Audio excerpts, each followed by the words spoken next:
What is up, everyone? I am TST's the Mudman, and it's time to figure out what we are going to play this weekend ranked in Gods Unchained. But first, these 10 lucky viewers won 6.9 gods each, courtesy of Caution Fun and his Council of Mortals salary. You could be a lucky winner this week. All you have to do is like, subscribe, comment your Discord ID and what deck you'll be playing this weekend, and you can win 6.9 gods. The winners will be selected live on Twitch. The links to the channels are in the description, but let's get right back to it. We are on gudex.com looking at the Mythic meta over the past one day because the weekend ranked is currently underway, and as you can see, Magic is the most popular god, and Magic is very powerful right now. We did have some nerfs in the most recent balance patch. The Coronet now costs 5 mana, so you probably won't be seeing any Coronet Magic or any combo Magic decks, but you will definitely see some Tempo Magic as well as some Control Magic. Both archetypes are very powerful. The next most popular god is Death, which also has many archetypes, the most popular of which are zombies and Nubians. However, there's also over-the-line Death and variations of board wipe Death. All Death decks are generally pretty good. In my opinion, Over the Line is the strongest of the Death archetypes, but Zombies and Nubians are definitely more popular. And then we have Deception. Deception can either be extremely aggressive Hidden Rush Deception or like a mid-rangey Control, Steal Your NFT Deception. Both are very powerful. Now we have Light, which can either be Zoo Light or Control Light. Both archetypes are very powerful, but Control Light is generally better. You'll know you're playing a Control Light opponent if they pick a god power that isn't Summon Acolyte. However, every once in a while, a Control Light player will pick Summon Acolyte, but your Zoo Light opponents will always pick Summon Acolyte, so that's a good, rule of thumb when you're taking your mulligan. Next up, we have War, which, like Light, can either be very aggressive or very control-oriented. The aggressive decks are usually Viking themed. Both archetypes are very strong, but like Light, the control war archetype is much stronger than the aggressive variant. And then for the first time ever, we have Nature as the least popular god. When you run into Nature this weekend, it'll probably be aggressive Wild Nature, the same as it's been for the past few months. But if you're a fan of variety in Nature, then stick around because we have a very interesting not Wild Nature deck featured this week. But that's about it for the general overview of the meta. Let's take a look at some deck lists you might want to play this weekend. Alright, and let's start things off with the most popular domain in Magic. Today I have a Control Magic list and a Tempo Magic list. We're going to start things off with the Control Magic. This list was made by Meppo. And if you've been following this series for a while, then you know Control Magic has been very strong for the past few months. But Control Magic has had a couple of different variations. First, there was the big Frontline Magic, and then there was the Burn Magic. And Meppo's list here is sort of like a hybridization of both of those. You may have noticed there's only one Flame of the Second Shattering in here, which is, generally strange. Usually this is the win condition of Control Magic decks. However, this deck does have 2 copies of Poetic Knowledge, so if you need to, you could always have 3 copies of your Shattering, giving you 24 damage of Burst. And then, of course, you have your Mormag and your Hatchlings, so you have far more than 30 damage of burn in this deck if you want to go that route. We also have some very large creatures in here. We have the big Labyrinth frontline creature, and then some classic expensive creatures, the 2 copies of Demo to stall and sustain you, the Mormag, which is a classic Magic finisher. Magic generally has no problem filling up their hand to facilitate Mormag, but making your hand big on 8 mana has never been easier with the introduction of Therial, a new very powerful 7 mana creature that delves you 3 incredibly powerful 3-drops that make it very easy to fill up your hand for the Mormag. So yeah, generally if you're a fan of Control Magic, it's going to continue to be strong. I'm a big fan of Meppo's list. I think it should do very well. But now let's jump into some Tempo Magic. This list was made by Raihan, and it's slightly different than the list we featured last week, made by the same creator. Nothing in this deck is radical or groundbreaking, but all the cards are just really strong. I'm a big fan of this Tempo Magic build. If I was going to play Tempo Magic this weekend, it would definitely be with this deck. It's very strong. We only have 1 copy of the Blade of White Plains in here. This card was nerfed last week. It's now only a 3/3, but its effect is the same. It's still very powerful, a great tempo creature, very reminiscent to Leyhorde Hatchling, both 3/3s, both of which can destroy an opposing creature. Leyhorde Hatchling can kill a bigger creature and can be cheaper, of course, than Blade of White Plains, but Blade of White Plains helps draw you cards, and this deck is often referred to as card draw magic, so the archetype loves drawing cards. Besides that, it's generally normal card draw magic stuff. However, there is one copy of Safeguard Incantation, which is not the most common card in this archetype, but it's very strong in the meta right now.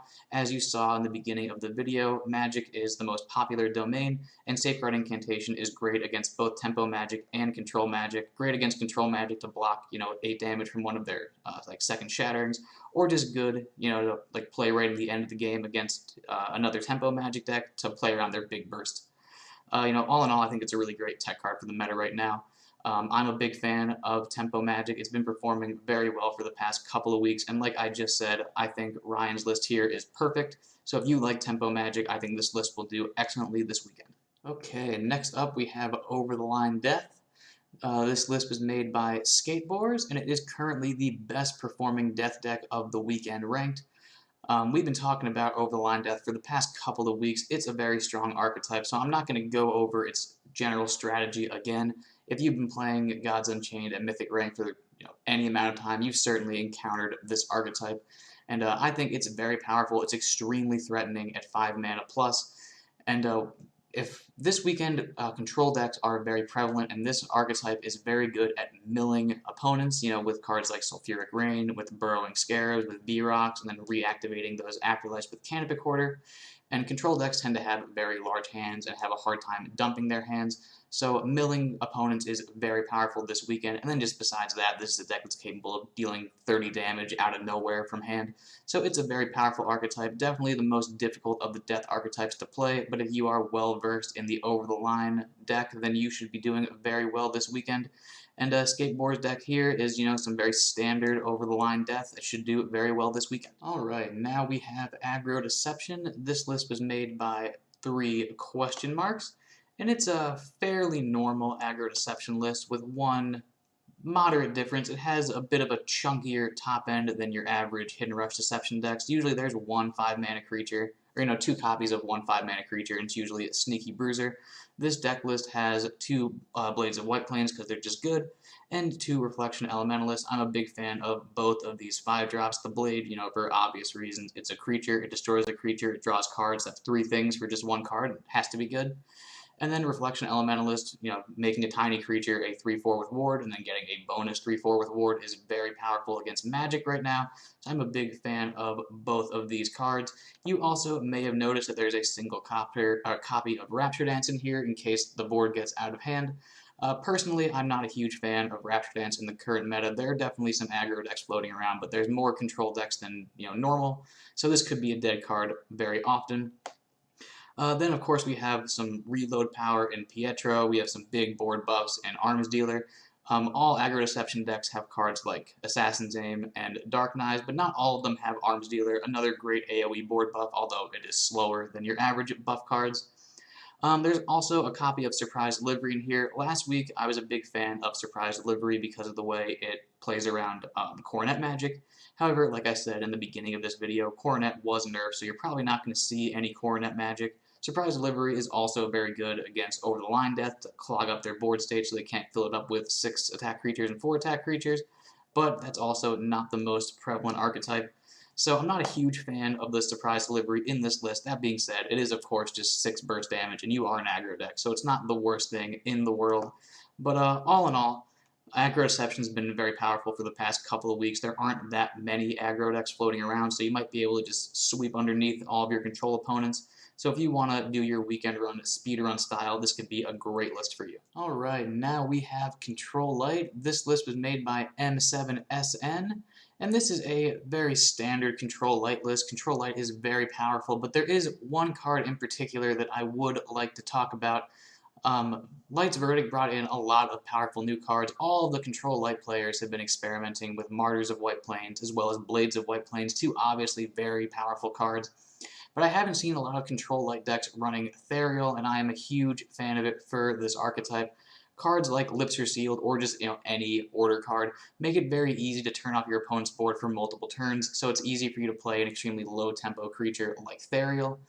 And we also have, Lysander's Mercy in here, one of Control Light's most powerful cards, and it is incredibly powerful with Ethereal. If you can play Lysander's Mercy, resetting the board while you have your Ethereal on the board, you can have another Ethereal. You also, of course, have the 3 creatures he creates. Those are also great targets to be brought back with the Lysander's Mercy.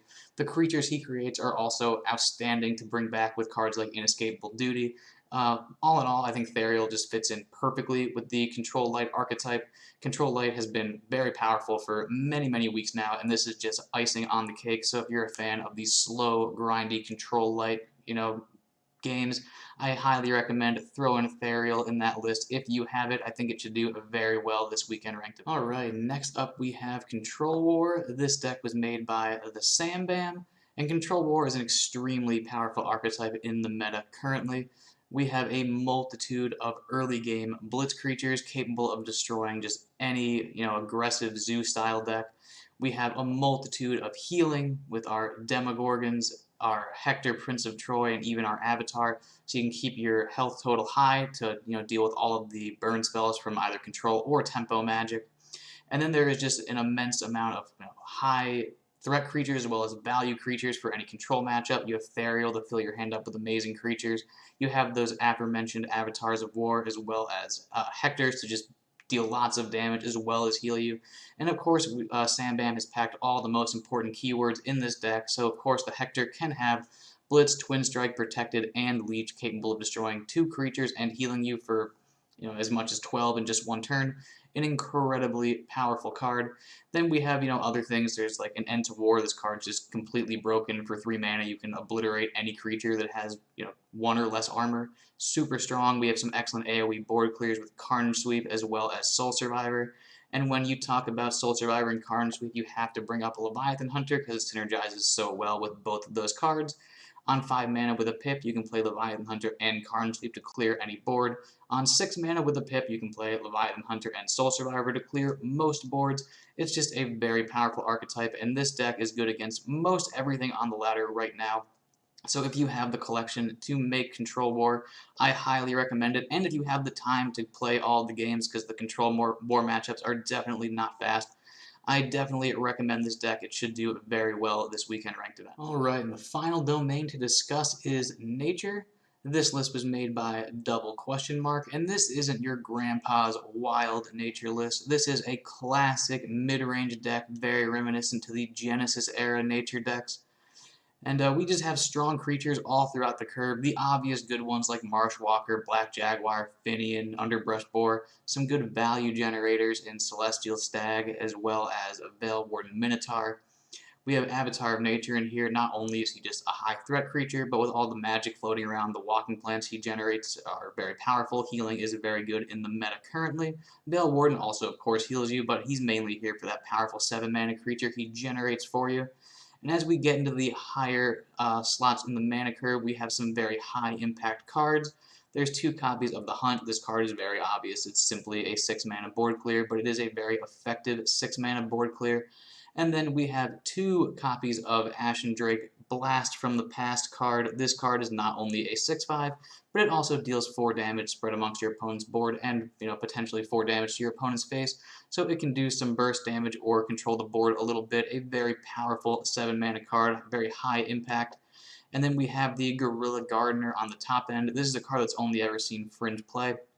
But like the other cards in this deck, it's extremely high impact. An 8-mana 8/8 with Backline, Blitz, and Overkill. After this creature destroys an enemy creature, you summon a 1/1 Vibrant Fruit.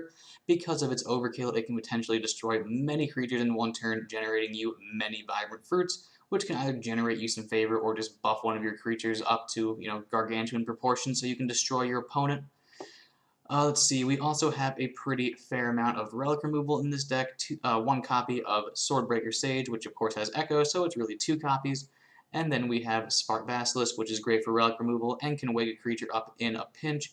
We also have a copy of Gleamweaver in here, because Gleamweaver is just good. Pretty much every god except Nature utilizes the Void in some way, shape, or form, so Gleamweaver is very strong in the meta right now.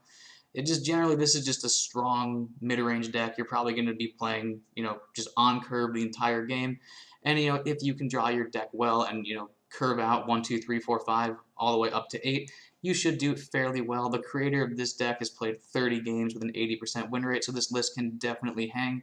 So if you're a fan of nature, but you're sick of all of the wildfires and wild creatures, this could be a great choice for this weekend ranked event. Alright, so it is conclusion time. We looked at the decks, we talked about the meta, we even moved into a new house. What deck should you play this weekend ranked event? Well, in my opinion, I would either go with Card Draw Magic or Control War. These two decks seem to be the strongest in the meta right now. But whatever you go with, try to have fun. Tell us how you did in the TST Discord. Don't forget to comment what deck you'll be playing as well as your Discord ID for your chance to win 6.9 Gods courtesy of Caution Fund, and have a wonderful day. Hey you! Did you know that subscribing to the TST YouTube channel will increase your win rate by 6.9%? So what are you waiting for? Subscribe to the channel and hit the bell for notifications. And while you're at it, equip Scythe of the Harvest and attack the like button directly in the face. Bye-bye!